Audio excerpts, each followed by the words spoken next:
Queridos, el domingo pasado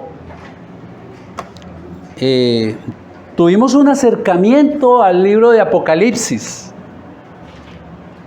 Quienes vinieron y quienes no, espero hayan escuchado la predicación, sin duda fue de gran bendición. Pudimos ver una pequeña muestra de los tiempos finales. Pudimos ver la terrible tribulación que vendrá por el juicio de Dios sobre ¿quiénes? Sobre los no creyentes. Y la verdad es que eso oprime el corazón. El trago amargo del que nos habló.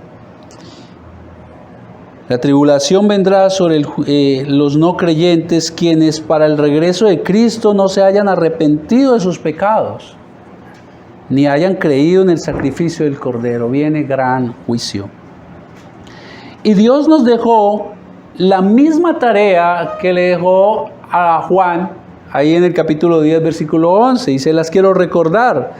Juan dijo así: entonces me ordenó, no es un favor que Dios pide. Entonces me ordenó: tienes que volver a profetizar acerca de muchos pueblos, naciones, lenguas y reyes. Tienes que seguir predicando, Juan.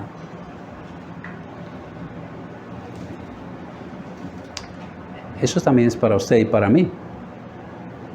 No sabemos cuándo llega nuestro Señor Jesucristo, y puede ser ya, en una hora, en un año, en un siglo.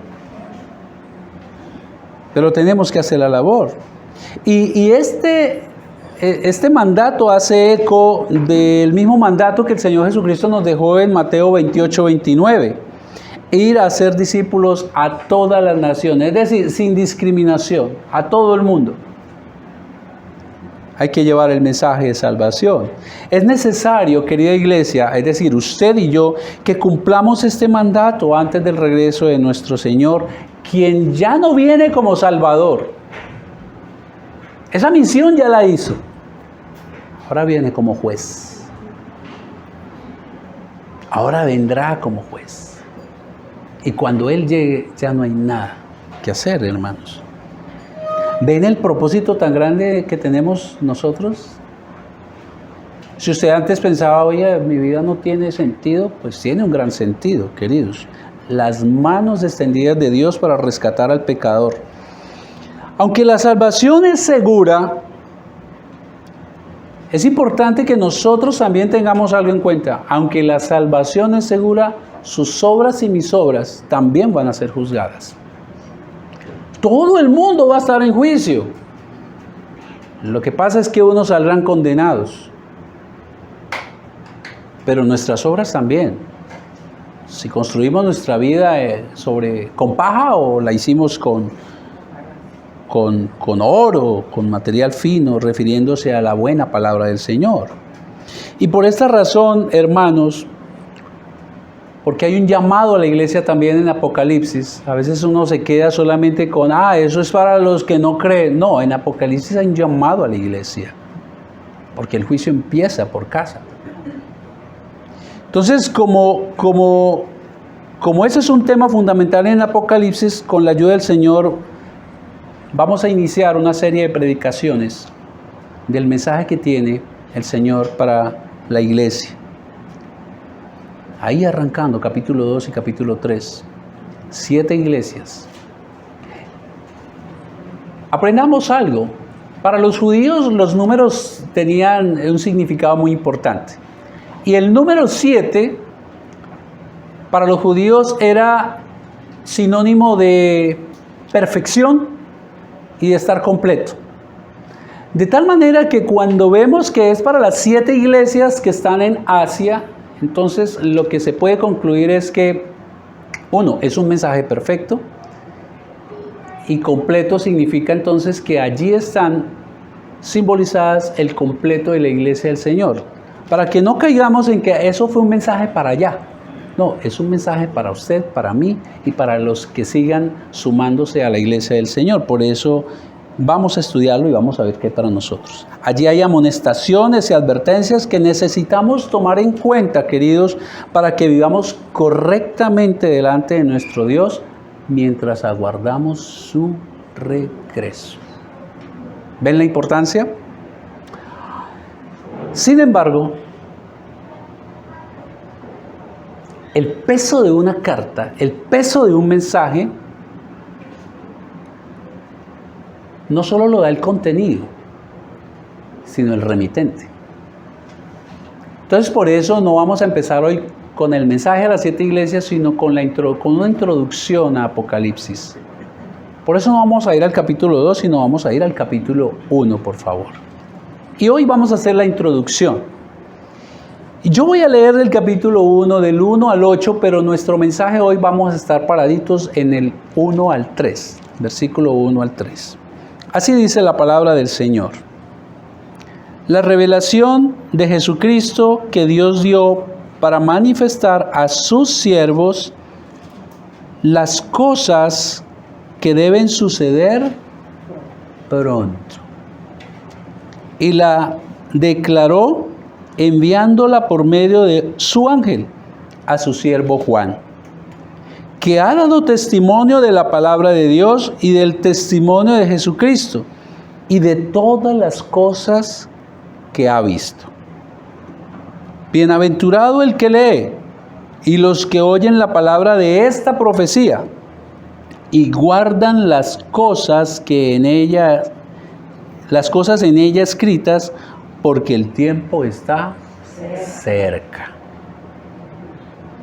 Juan, a las 7 iglesias que están en Asia, gracia y paz a vosotros del que es y que era y que ha de venir, y de los 7 espíritus que están delante de su trono,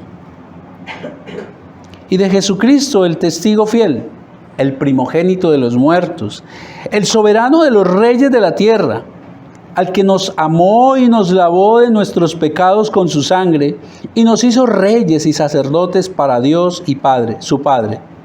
A Él sea la gloria e imperio por los siglos de los siglos. Amén.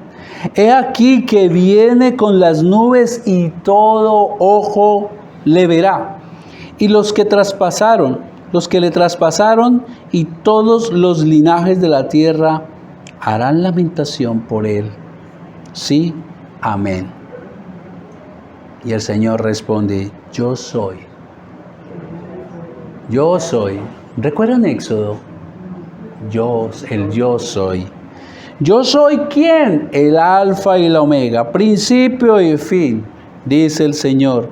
El que es y que era y que ha de venir, el Todopoderoso. Y ahí nomás con eso ya nos podríamos ir. Sin embargo, vamos a ampliar un poco. Y lo primero de lo que quiero compartirles, queridos, es el título. El título del libro, Apocalipsis. Y empiezo por algo. La palabra Apocalipsis. Apocalipsis ha sido una palabra que Hollywood, a través de sus películas, nos ha vendido como sinónimo de terror, de catástrofe, del fin de la humanidad. Y tal vez esa es la razón por la cual muchos ni siquiera quieren acercar al libro de Apocalipsis. Y queridos, en parte eso es cierto. Claro que Apocalipsis habla de un mensaje de terror, de fin de la humanidad, de juicio. En parte eso es cierto, porque todo eso va a ocurrir. Sin embargo, es una verdad incompleta. Porque no solamente trae eso, como vamos a ver hoy, es de gran bendición. Es de gran bendición. Y para conocer realmente lo que es Apocalipsis, entonces, ¿qué es necesario? Es necesario conocer el libro de Apocalipsis. Lo que le dijo el apóstol Pablo a Timoteo, toda la palabra es útil para. Toda. Desde el primer capítulo de Génesis hasta el último de Apocalipsis. Es importante conocerla. Y veremos que desde el principio nos da luces de cuál es realmente el objetivo del libro de Apocalipsis, que es lo que vamos a ver hoy. Ahora, queridos, los libros hoy traen, estoy en el tema del título del libro, los libros hoy traen en su lomo el título o en su carátula. En aquella época, recuerden que los libros no eran así en esta manera, eran rollos, y entonces lo más posible es que por fuera colgaban el título de ese libro para distinguirlo de los demás. Apocalipsis es una palabra transliterada del original griego. Por fuera del original de este libro aparecía la palabra griega apokalupsis.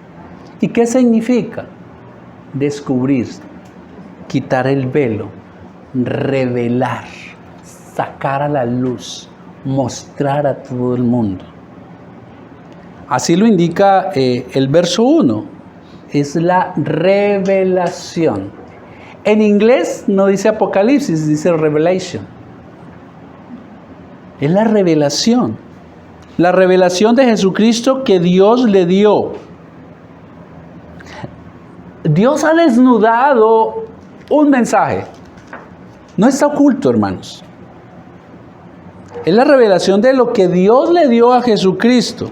Recordemos que Jesús siempre ha manifestado, y lo vemos ahorita en Juan, que Él habla de parte de Dios lo que ha escuchado de Dios. Y es esto, es una perfecta simbiosis o perfecta comunicación entre Dios Padre, la Trinidad, Dios Hijo. Así dijo Juan en 12:49, yo no he hablado por mi propia cuenta. El Padre que me envió me ordenó qué decir y cómo decirlo. Y aquí abro un espacio, no es el tema de hoy, pero mire que nos enseña que nosotros también debemos aprender que no es solo qué le decimos al otro, sino la forma, el cómo decirlo. El Padre me envió, me ordenó qué decir y cómo decirlo. Y sé muy bien que su mandato es vida eterna. Así que todo lo que digo es lo que el Padre me ha ordenado decir. Entonces, al final, el libro de Apocalipsis vamos concluyendo que es algo que el Padre ha ordenado a Jesucristo que revele a quién, y vamos a darnos cuenta para quién es el mensaje. Y esto nos muestra que la autoridad de este libro. La autoridad del libro de Apocalipsis, hermano, para que tomemos con total reverencia su mensaje. Porque no es un mensaje escrito por un simple hombre, aunque Dios usó a Juan. Pero realmente el autor, el remitente, si bien es un libro, asumámoslo como una carta que Dios ha enviado. Entonces ahí vemos la autoridad. El título del libro es una revelación. Jesucristo recibió un mensaje de Dios Padre y lo reveló, lo desnudó, lo mostró al desnudo a la iglesia, hermanos. Y esto significa que no es un mensaje oscuro como muchos lo han comprendido. No, Apocalipsis, no me acerco, eso es un mensaje oscuro, eso allí hay cosas enigmáticas. No, hermanos, no es un mensaje oscuro que tiene enigmas que solo unos pocos con una unción súper especial son los que pueden entenderlo. Ahora, si bien si usa un lenguaje de mucha simbología, hay que entender algo. Y es algo que les invito a que aprendamos siempre que nos acerquemos a las Escrituras, que primeramente no fueron escritas para usted y para mí. Ellas fueron escritas en un contexto histórico a unas personas específicas en esa época. Entonces todos estos símbolos fueron entendidos de maneras fácil para ellos. El Nuevo Testamento fue escrito en griego koiné, el griego común de la gente. Como hablamos nosotros el español común, no un español refinado. No era el griego refinado donde solo la alcurnia podía, los estudiosos, ¿sí? Podían entender, no. Ahora, sería incoherente que nuestro Dios amoroso enviara un mensaje oculto y cifrado, y fuera de eso esperar a que nosotros obedeciéramos. Eso hay que tenerlo en cuenta, hermanos, cuando nos acercamos a Apocalipsis, que inicialmente fue escrito para una población en una época específica que ahora vamos a ver, y eso nos va a ayudar a comprender el impacto de Apocalipsis y el sentido que tiene, pero que fue en un lenguaje común, fácil de comprender. Este libro, hermanos, fue escrito por allá por el año 95, después de nuestro Señor Jesucristo. Y fue, como les digo, escrito para que el pueblo que lo escuchara lo entendiera, lo comprendiera. Hoy muchas personas le dan diversos sentidos a Apocalipsis. Y eso es peligroso, porque en muchas ocasiones dejan volar su imaginación y entonces comienzan algunos los he escuchado que hasta hacen cálculos y entonces dan el año y el mes y el día en que va a ocurrir exactamente el Armagedón. Y eso va a ser en tal lugar y hasta hablan de que es esta nación contra aquella nación la que va. No, queridos. No es así como se puede comprender. Es más, pienso, es mi opinión, que eso es algo atrevido. Y que hace que hace en un momento determinado temerle al mensaje de Apocalipsis de una manera que no se debe temer, pero interpretarlo mal también. Y es delicado. Ya vamos a acercarnos para que podamos comprender un poco más así este tema. Ahora, ¿qué es más importante? ¿Satisfacer la curiosidad que nos han vendido de lo enigmático que hay allí y a ver qué es lo que hay escondido? No, desde el principio. Y hay algo importante. Recuerden que eso era un rollo. Entonces lo primero que usted destapa es importantísimo. Y Jesús empieza de entrada. Esto no es un mensaje enigmático, esto es la revelación. Esto es algo clarito para que el ser humano venga y le dé 3 vueltas. Lo más importante, hermanos, que satisfacer la curiosidad es que conozcamos cuál es el objetivo principal de Apocalipsis. ¿Cuál es el objetivo principal? Que sepamos qué significa Apocalipsis, no solamente qué significó para ellos, porque eso quedaría como mera historia, sino qué significa para usted. Entonces, entendiendo que el título ya nos muestra de qué se trata, que es una revelación, que no hay nada oculto, ahora hablemos del propósito de Apocalipsis. ¿Cuál es el objeto, el objetivo, el propósito que es el que nos tiene que interesar?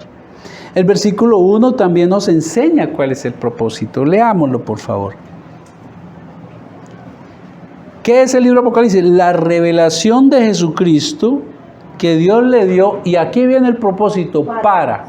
Esa palabra es propósito, objetivo. ¿Para qué?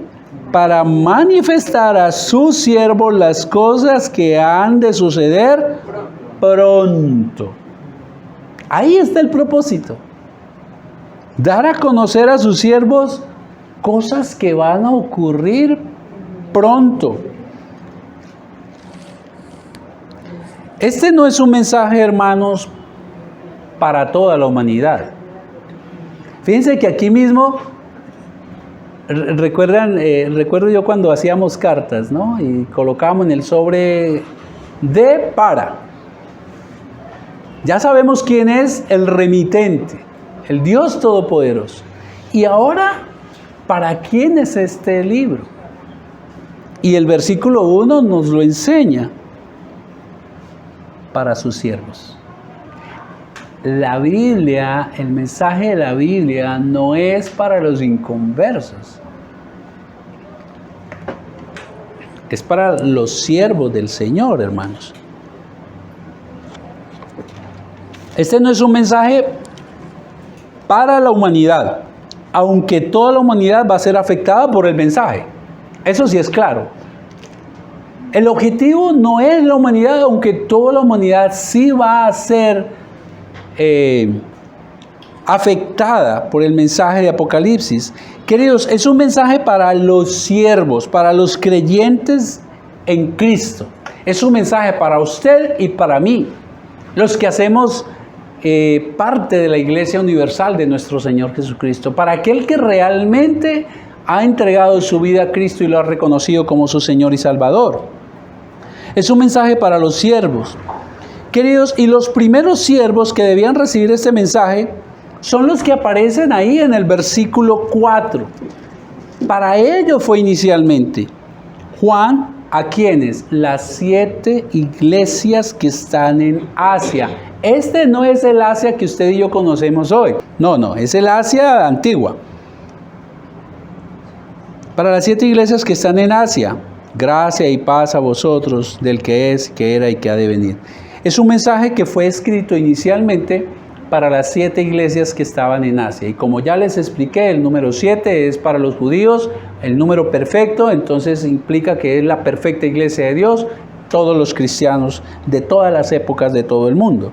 Asia era una provincia y aquí es donde por favor les pido que prestemos atención, porque lo que voy a hablar nos va a mostrar, de razón Apocalipsis habla de esto. Asia era una provincia del Imperio Romano y el Imperio Romano imponía que la adoración al César. Ellos eran politeístas, pero el César para ellos era el Dios vivo, un Dios vivo. Y entonces imponían la adoración a César como Dios. Casi todas las ciudades, entre ellas estas 7, tenían templos dedicados al emperador, donde las personas presentaban ofrendas, oraciones, quemaban incienso, cantaban himnos y se arrodillaban ante ellos. Es más, en el cumpleaños del César hacían procesiones con las estatuas del César y todo el mundo detrás adorando al dios César. Y en las casas se hacían altares, como hoy vemos algunos altares que levantan en las casas a cierto santo.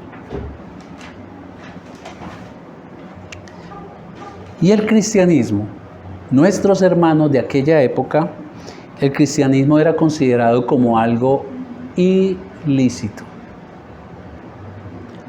Ahora, eso no se quedó allá. Si usted mira Corea del Norte, es ilícito. Si usted mira China, ellos hablan de que es lícito, pero siempre y cuando todo pase por el filtro, las prédicas tienen que pasar por el filtro de las autoridades, se predica lo que ellos quieren. Y ya hay leyes que están revisando ese tema. En España, a un pastor le llegó ya una carta donde lo invitaban de una manera muy educada a que revisara el contenido de las prédicas y que si es posible les pase a ellos antes de predicar lo que va a hacer. El cristianismo era algo ilícito y los creyentes entonces eran ferozmente perseguidos. Esta es una carta, un libro que Cristo revela a su iglesia en medio de una feroz persecución. Allá por el año 64, Nerón masacró a miles de cristianos, hermanos. A miles de cristianos. ¿Cuál es la razón? Ser cristianos. Ser cristianos. Y esa es posiblemente la razón por la cual Juan estaba exiliado en la isla de Patmos, como lo dice el libro. Y posiblemente en esta masacre, dicen los historiadores, fue cuando Pedro y Pablo fueron sacrificados, fueron mártires. Pero la misma carta también nos da testimonio de esta persecución. Por favor, vayamos ahí a capítulo 1, versículo 9. Dice el apóstol Juan: yo, Juan, vuestro hermano, escuchen, y copartícipe vuestro ¿en qué? En la tribulación, en el reino y en la paciencia de Jesucristo, estaba en la isla de Patmos por causa de la palabra de Dios y el testimonio de Jesucristo. Patmos era la Gorgona que tuvo Colombia en un tiempo. Pero también el libro nos deja ver esa persecución en el capítulo 2, versículo 10. Dice palabra del Señor a la iglesia de Esmirna: no temas en nada lo que vas a padecer. He aquí el diablo echará a algunos de vosotros en la cárcel. Hoy no es el tema de este verso, pero quiero anticiparles algo. Roma, y ustedes van a concluir, hoy en día hoy es una predicación didáctica. Recuerden, el Imperio Romano está masacrando, está impidiendo que ejerzan su relación con Cristo, está matando, está haciendo muchas cosas, y ahora el Señor en el versículo 10 dice: no temas en nada lo que va a pasar, he aquí el diablo echará a algunos de vosotros en la cárcel. ¿Quién cree usted que se está refiriendo aquí con el diablo? Roma, el César, el Imperio Romano. Entonces, es evidente que muchos de los símbolos que se utilizan en Apocalipsis es una especie de no vamos a decir Roma directamente, porque entonces ustedes van a tener más problemas, pero la gente sí entendía que al César le llamaban el diablo. Entonces comenzamos a entender estos lenguajes simbólicos. Empezando, tenemos que entender es qué dijo para ellos. Ya cuando estemos desarrollando Apocalipsis, vamos a ver qué significa para nosotros. Hoy en día, si voy a mirar esto, pues quien nos persigue no es el Imperio Romano. Tenemos otro tipo de perseguidores, ¿sí? Y obviamente hasta el mismo Satanás. Pero aquí vemos que muchos estaban yendo a la cárcel. Capítulo 2, versículo 13 también nos muestra la persecución a la iglesia de Pérgamo. Yo conozco tus obras y donde moras, donde está el trono de Satanás, pero retienes mi nombre y no has negado mi fe, ni aun en los días en que Antipas, mi testigo fiel, fue muerto entre vosotros. ¿Dónde? Donde mora Satanás. Feroz persecución, hermanos. En medio de esas circunstancias es que Cristo le revela a la iglesia lo que Dios le dio. En medio de persecución, hermanos. El pueblo cristiano estaba sufriendo por causa de Cristo. Y es lógico pensar que cuando se sufre, ¿qué sucede? La fe desmaya. Se pierde la esperanza. No se sabe qué camino coger. Se duda incluso si estoy en la fe correcta. Y yo sé que a muchos les ha pasado que entramos al cristianismo y nos han vendido la idea que eso es camino color de rosa, pero como que las cosas se dificultan muchas veces. Entonces, en medio de esta persecución feroz, nuestros hermanos de aquella época del primer siglo estaban con la fe en el piso. Y cuando la fe fallece, es fácil caer en la tentación del pecado. Pero también estaban sin esperanza, hermanos. Se pierde la fe y la esperanza cuando las circunstancias nos sobrepasan, ¿sí o no? Entonces observen que esto no solamente fue para ellos, porque hay situaciones hoy actuales que también nos rebasan muchas veces, que también nos hacen flaquear la fe, que también nos dejan sin esperanza. Y cuando la fe flaquea y no hay esperanza, ¿cuál es el mensaje que usted necesita? Uno que fortalezca la fe y que le dé esperanza. Eso es Apocalipsis. Un mensaje de esperanza. Un mensaje que fortalece la fe.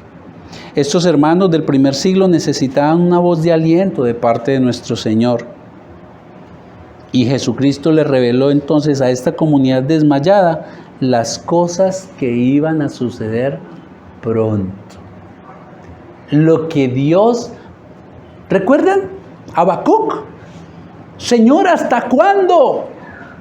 Y el Señor le dice, voy a hacer algo que si se los contaran, ni siquiera ustedes lo van a creer. Y es más o menos lo mismo. Es la revelación de lo que Dios va a hacer con aquellos impíos que están persiguiendo, maltratando, masacrando a los cristianos, hermanos. entendiendo que van a suceder pronto, aquí hay que entender algo, hermanos, y es que el tiempo de Dios no es nuestro tiempo, no es el tiempo del hombre. El apóstol Pedro lo dijo en su segunda carta, capítulo 3, versículo 8. Además, hermanos míos, no olviden que para el Señor un día es como 1000 años, y 1000 años son como un día. Ahora, que va a suceder pronto puede significar que los sucesos iban a iniciar desde ahí. Y si usted mira la historia hacia atrás, se va a dar cuenta dónde está el Imperio Romano de esa época. Ya Dios hizo un trabajo con ellos. Pero que no termina sino hasta cuando regrese nuestro Señor Jesucristo. En su tiempo, en su perfecto tiempo, hermanos. Cuando Él vuelva como juez. En el momento perfecto del plan de Dios para la humanidad. Apocalipsis es Jesucristo revelando a su pueblo sufriente de aquel tiempo y de todos los tiempos cómo va a terminar. ¿Cómo va a terminar todo cuando Jesucristo regrese? Eso es Apocalipsis. Jesús revelándole, como hablábamos el domingo pasado, el final de la película. Este es el único final de la película que es bueno conocerlo antes de ver la película. Es lo que hizo nuestro Señor. El fin de Satanás. ¿Cómo va a ser el fin de Satanás, quien está detrás de todo el sistema pecaminoso de la humanidad? Apocalipsis 20:10, este es el fin, que Dios revela a través de Jesucristo a su pueblo. El diablo que los había engañado será arrojado al lago de fuego y azufre, donde están también la bestia y el falso profeta. Allí serán atormentados día y noche por los siglos de los siglos. Amén. Queridos hermanos, eso es Apocalipsis. Comienza uno a cambiar la óptica del libro. Sí, ustedes están sufriendo por mi nombre, pero mire cómo todo va a terminar. Mire cómo va a terminar Satanás, que en ese momento podría simbolizar el César y todo lo que representaba el Imperio Romano, pero que evidentemente tiene que ver con Satanás, que es el que sabemos que está detrás de todo el sistema de pecado del mundo. Y este va a terminar, según el Apocalipsis 20:10, arrojado al lago de fuego y azufre por toda la eternidad. Pero también es una ventana para mirar cuál es el fin de los no creyentes, de los pecadores. Apocalipsis 20:15. El que no fue hallado inscrito en el libro de la vida fue lanzado al lago de fuego. También le hará compañía a Satanás, hermanos. Pero Apocalipsis también es la ventana, la revelación de cuál va a ser el fin de los cristianos, el final del que Dios victorioso tiene para los creyentes, los sufridos por causa de su fe. Apocalipsis 21, del 1 al 4, dice Juan: vi un cielo nuevo y una tierra nueva, porque el primer cielo y la primera tierra, todo esto, pasaron, y el mar ya no existirá más. Y yo, Juan, vi la santa ciudad, la nueva Jerusalén. Y la nueva Jerusalén somos usted y yo, todos los creyentes, descender del cielo de Dios, dispuesta como una esposa ataviada para su marido. Y oí una gran voz del cielo que decía: he ahí el tabernáculo de Dios con los hombres. Dios va a estar en medio de su pueblo, y Él morará con ellos, y ellos serán su pueblo, y Dios mismo estará con ellos como su Dios. Enjugará toda lágrima de los ojos de ellos, y ya no habrá muerte, ni habrá más llanto, ni clamor, ni dolor, porque las primeras cosas pasaron ya. Apocalipsis 22:3. En la ciudad no habrá nada ni nadie que desagrade a Dios. Ya no pecaremos, hermanos.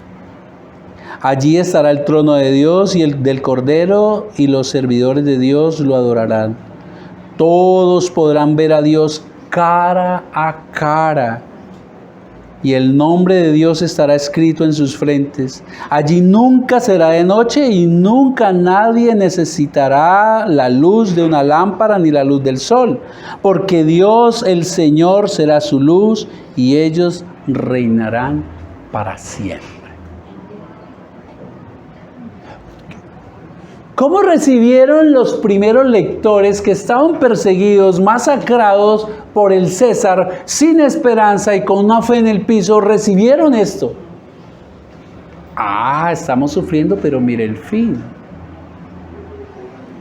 Querida iglesia, Apocalipsis es Dios brindando consuelo y fortaleza. Está fortaleciendo la fe del creyente en medio del sufrimiento. Y si bien ese evento se quedó allá, el sufrimiento siempre continúa con los hermanos en Cristo, ¿o no? Apocalipsis es ese mensaje donde Dios levanta la fe del creyente en medio del sufrimiento. Es Dios dando esperanza de un fin victorioso en Cristo Jesús. Saber que un día todo sufrimiento va a pasar y vendrá lo mejor. Es como una madre que sufre los dolores del parto, pero tiene la seguridad que al final todo eso se va a convertir en gozo. Un gozo que nadie le va a arrebatar. Eso es Apocalipsis, hermanos. Queridos,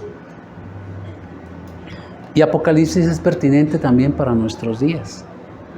Hoy son millones de hermanos que sufren gran persecución en muchas partes del mundo. Los testimonios son abrumadores. En Medio Oriente, una mujer por declararse cristiana, por haberse vuelto del islamismo, le iban a cortar las piernas. Allí el propio padre, si su hija o su hijo deja el islamismo y se vuelve cristiano, lo mata. Porque eso es deshonroso.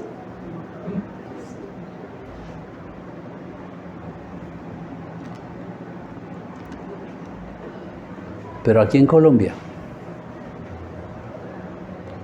usted podrá decir, aquí no hay esa persecución. Pero yo le invito a que vaya al campo, que vaya a las zonas donde hay guerrilla. No me lo estoy inventando.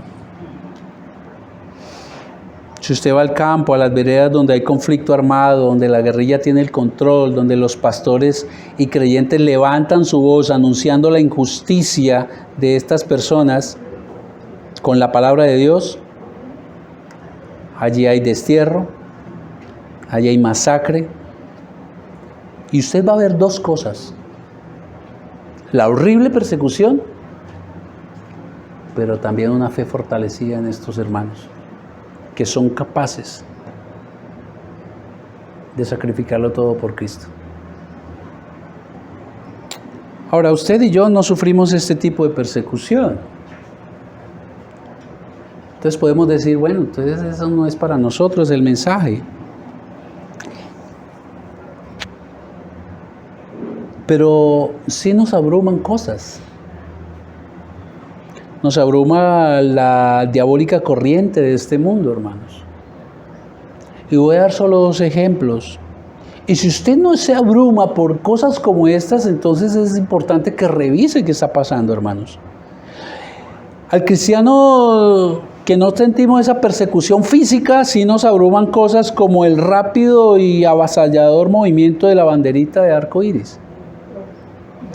Mire, queridos, las novelas, los programas familiares colombianos están saturados de homosexualidad. Ya eso que cuento de franja para adultos que era a partir de las 10 de la noche. Ya usted ve en la franja de las 3 de la tarde, de las 7 de la noche, 2 hombres o 2 mujeres. ¿Y usted qué le va a explicar a su niño? Mire la importancia de enseñar la verdad. Eso nos tiene que abrumar. Hasta los programas infantiles, hermano, toca tener cuidado.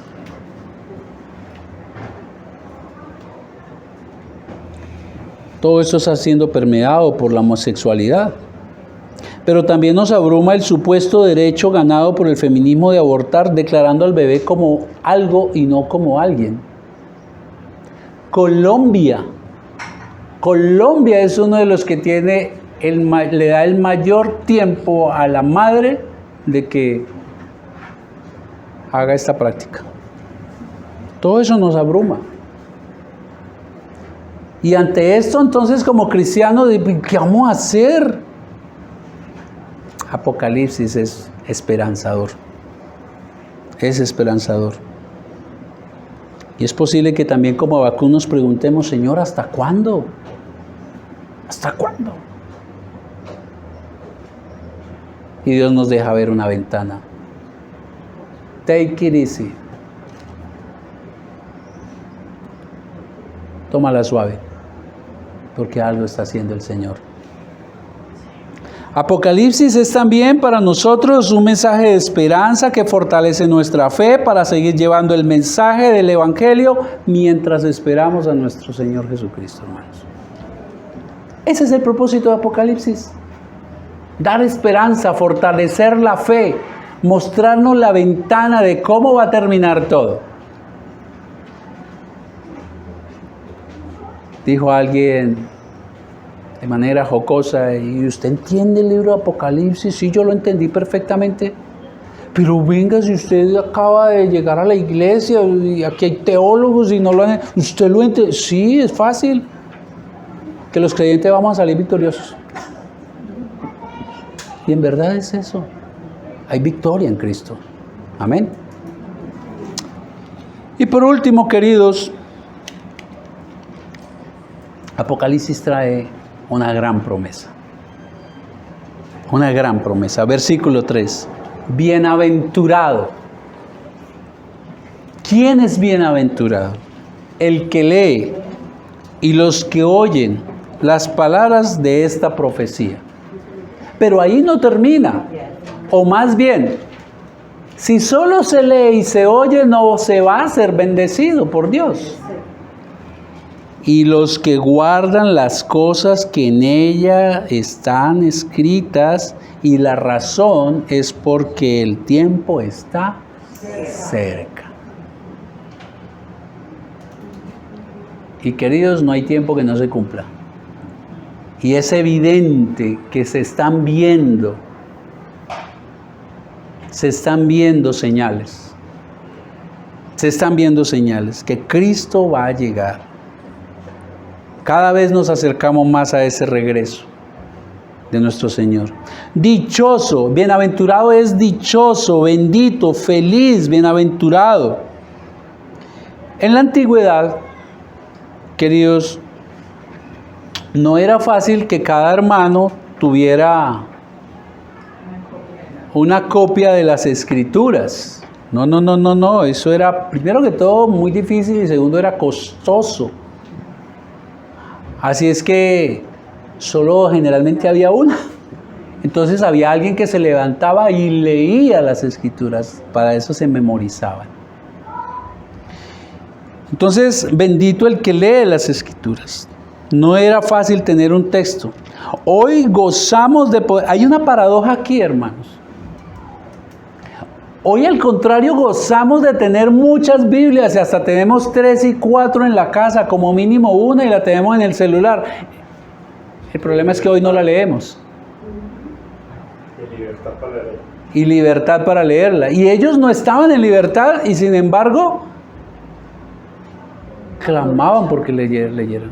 Bienaventurado el que lee en medio de la escasez de escrituras. Y hoy tenemos muchas escrituras y ni siquiera las traemos a la Biblia, y mucho menos todos estamos comprometidos con leerla. Entonces no estamos recibiendo la bienaventuranza, queridos. Se están perdiendo de esta promesa preciosa, que quien lee es bendecido. Ahora, también la promesa de ser bendecido por Dios es para quien oye el mensaje de este libro y lo guarda. Queridos, en el Antiguo Testamento, en el hebreo, la palabra obediencia y escuchar